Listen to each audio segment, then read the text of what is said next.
ஆதியாகமம் அதிகாரம் 4. 6.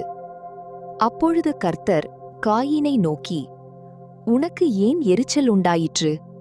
உன் முகநாடி ஏன் வேறுபட்டது? விளக்கம்: தேவன் மனந்திரும்ப வாய்ப்பளித்தார். 7. நீ நன்மை செய்தால் மேன்மை இல்லையோ? நீ நன்மை செய்யாதிருந்தால் பாவம் வாசற்படியில் படுத்திருக்கும். அவன் ஆசை உன்னை பற்றியிருக்கும். நீ அவனை ஆண்டு கொள்ளுவாய் என்றார்.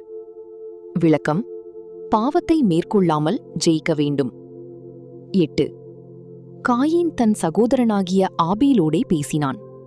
அவர்கள் வயல்வெளியில் இருக்கும் சமயத்தில் காயீன் தன் சகோதரனாகிய ஆபேலுக்கு விரோதமாய் எழும்பி அவனை கொலை செய்தான். விளக்கம்: பொறாமை கொலையில் முடிந்தது. 9. கர்த்தர் காயீனை நோக்கி, உன் சகோதரனாகிய ஆபேல் எங்கே என்றார். அதற்கவன், நான் அறியேன். என் சகோதரனுக்கு நான் காவலாளியோ என்றான். விளக்கம்: காயீன் பொய்யுரைத்து பொறுப்பை மறுத்தான். 10. அதற்கவர், என்ன செய்தாய்?